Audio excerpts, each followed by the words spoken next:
Assalomu alaykum. Bugun dasturimizda Rossiya Iskandarlar yordamida Kiyevga ayovsiz hujum uyushtirdi. Rossiya bu urushda yutmaydi. Germaniya kansleri Putinni front chizig'ida to'xtashga chaqirdi. Lukashenko Rossiya elchisidan Belarusni urushga jalb etmaslikni so'radi. Irondagi qizlar maktabiga berilgan zarbada kim aybdor ekanini hech qachon bilib bo'lmaydi. Tramp. Yaqinlaringizni xursand qilishni xohlaysizmi? Sizga kutilmagan qo'ng'iroq xizmatimizni taklif qilamiz. Ota-onangiz, do'stlaringiz va barcha yaqinlaringizga sizning nomingizdan eng samimiy va eng ezgu tilaklarni unutilmas tarzda yetkazib beramiz. Tug'ilgan kun, bayram tabriklari, uzrnomalar va shu kabi barcha xizmatlar bizda mavjud. Chet davlatda yurgan yaqin insonlaringizga ham tabriklar yo'llab beramiz. YouTube'dagi kutilmagan qo'ng'iroq kanalimizda bizning xizmatlarimiz bilan tanishib chiqishingiz mumkin. Ushbu telefon raqamlariga qo'ng'iroq qiling va hoziroq tabriklarga buyurtma bering. Bugun Rossiya Iskandarlar yordamida Kiyevga ayovsiz hujum uyushtirdi. 26-iyunga o'tar kechasi Rossiya qurolli kuchlari Ukraina hududlaridagi bir qator obyektlarga yuqori aniqlikdagi qurollar va uzoq masofali uchuvchisiz apparatlar yordamida qo'shma zarbalar berdi. Rossiya Mudofaa vazirligi ma'lumotiga ko'ra, zarbalar Kiyevdagi qurol-yarog' saqlash obyektlari va Poltava viloyatidagi Kremenchuk neftni qayta ishlash zavodiga berilgan. Guvohlar va monitoring kanallari ma'lumotlariga ko'ra, zarbalar asosan Kiyevning Darnetsk tumaniga, bir nechta harbiy qismlar va omborlar joylashgan ta'mirlash bazasi hududiga yo'naltirilgan. Ukraina rasmiylari zarbalar bo'lganini tasdiqladi, biroq jabrlanganlar yo'qligini ma'lum qildi. Ma'lumotlarga ko'ra, poytaxtda kuchli yong'in kelib chiqqan va o't o'chiruvchilar uni butun tun davomida bartaraf etishga harakat qilgan. Kiyev shahar harbiy ma'muriyati rahbari Timur Tkachenko aholini boshpanalariga o'tishga chaqirgan. Kiyev meri Vitaliy Klichkoning ma'lum qilishicha, havo mudofaa tizimlari raketalarga qarshi tinmay ishlagan. Kremenchukda neftni qayta ishlash zavodi hamda uning yonida joylashgan issiqlik elektr stansiyasiga berilgan zarba natijasida shaharda elektr energiyasi va suv ta'minotida uzilishlar yuz bergan. Mahalliy hokimiyat vakillari raketa va dronlar sanoat obyektlariga kelib tushganini ma'lum qildi.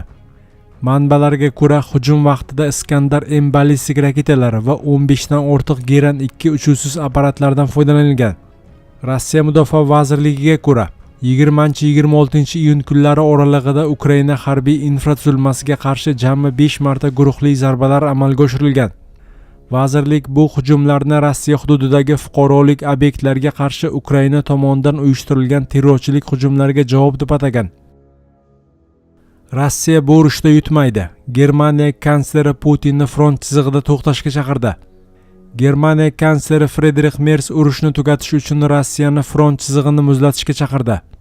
U bu haqda Polshaning Gdansk shahrida bo'lib o'tgan Ukrainani tiklash bo'yicha konferensiyada ma'lum qildi. Rossiya bu urushda g'alaba qozonmaydi. Yevropaning Kiyevni qo'llab-quvvatlashi o'zgarmas, dedi u. 15-17-iyun kunlari Fransiyada G7 sammiti bo'lib o'tgan edi. Germaniya kansleri ushbu sammitda Yevropa davlatlari va AQSh o'rtasida Ukraina masalasida birlik saqlanib qolganini aytdi. Bugun biz Rossiyaga aniq signal yubormoqdamiz. Muzokaralarga kirishish, front chizig'ini muzlatish va qotilliklarni to'xtatish vaqti keldi, dedi Merz. Rossiya prezidenti Vladimir Putin Ukraina bilan muzokaralar olib borishga tayyorligini bir necha bor ta'kidlagan. Biroq Moskva Ukraina qurolli kuchlaridan Rossiya armiyasi to'liq egallab olmagan hududlarni, Donetsk, Lugansk, Zaporojye va Xerson viloyatlarini ularning ma'muriy chegaralari doirasida tark etishni talab qilmoqda. AQSh prezidenti 24-iyun kuni ukrainalik hamkasbi Vladimir Zelenskiyning urushdagi harakatlarini maqtadi. Har holda u taslim bo'lmay turibdi. Har ikki tomondan ko'plab odamlar halok bo'lmoqda. Biroq menimcha uning ishlari yomon ketmayapti, dedi Donald Trump. U shu tariqa jurnalistning Zelenskiy hozir g'alaba qozonmoqda deb hisoblaysizmi degan savoliga javob bergan. Avvallari Trump Ukraina rahbarini bir necha bor tanqid qilgan. Jumladan uni mojaroni tinch yo'l bilan hal qilish borasidagi sa'y-harakatlariga to'sqinlik qilishda ayblagan edi. Lukashenko Rossiya elchisidan Belarusni urushga jalb etmaslikni so'radi. Belarus Ukrainaga qarshi harbiy harakatlarga qo'shilish niyatida emas.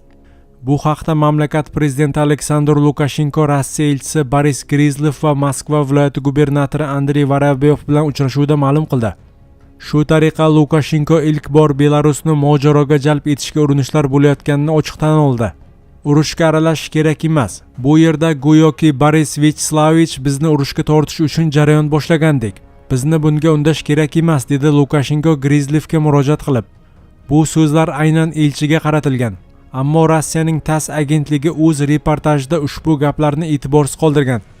Lukashenko bu masalani Rossiya prezidenti Vladimir Putin bilan ko'p marta muhokama qilganini aytgan. Shuningdek, belaruslar ukrainaliklar bilan urushni istamasligini takrorlagan.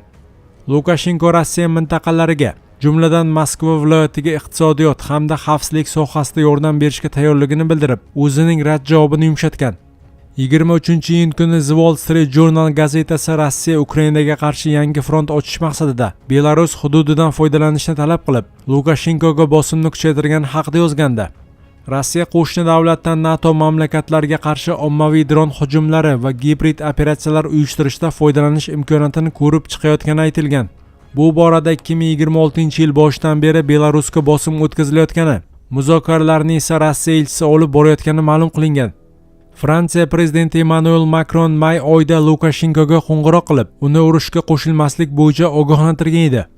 19-iyun kuni Ukraina prezidenti Vladimir Zelenskiy Ukraina shaharlariga berilayotgan zarbalarni yo'naltirib turuvchi Rossiya retranslyatorlarini demontaj qilish uchun Belarusga bir hafta muhlat bergan.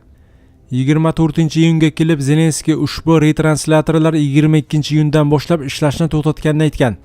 Rossiya prezidenti matbuot kotibi Dmitriy Peskov esa Kiyevning talabini tajovuzkor tahdid deb atagan va Putin bilan Lukashenko o'rtasida tez orada muloqot bo'lishini aytgan. Erondagi qizlar maktabiga berilgan zarbada kim aybdor ekanini hech qachon bilib bo'lmaydi, Tramp. AQSh prezidenti Donald Tramp 24-iyun kuni Erondagi urushning birinchi kuni, 28-fevralda qizlar maktabiga berilgan halokatli zarba haqida gapirdi. Uning so'zlariga ko'ra, yuzlab bolalar hayotiga zomin bo'lgan ushbu fojiada kim aybdorligini hech qachon bilib bo'lmasligi mumkin. Mart oyida Reuters agentligi AQSh harbiylarining dastlabki ichki tekshiruviga tayanib xabar bergan edi. Unda Eron janubidagi Minab shahrida yuz bergan ushbu mudhish zarbaga AQSh kuchlari mas'ul bo'lishi mumkinligi aytilgan. Shundan so'ng Pentagon surishtiruv ishlarini yuqori darajaga ko'tardi. Biroq dastlabki xulosalarni hali rasman tan olgani yo'q. Ular bu muammoni qachondir hal qila olishiga ishonmayman. Kim aybdor ekanini aniqlash qiyin, chunki o'shanda u yerda har tomonda raketalar uchib yurganda. Yuz bergan voqea dahshatli, lekin hamma joyda raketalar uchayotgan edi, dedi Tramp jurnalistlarga. Tramp so'zda davom etib, kimdir buni bizning raketa dedi, balki u bizniki emasdir. Bu hujumni biz uyushtirganimizga dalil bo'ladigan hech narsani ko'rmadim. O'ylaymanki, buni biz qilmaganmiz, deb qo'shimcha qildi u. Eron rasmiylarining ma'lum qilishicha, 28-fevral kuni AQSh va Isroil Eronga hujum boshlagan vaqtda yuz bergan ushbu zarba oqibatida 175 dan ortiq bola va o'qituvchi halok bo'lgan.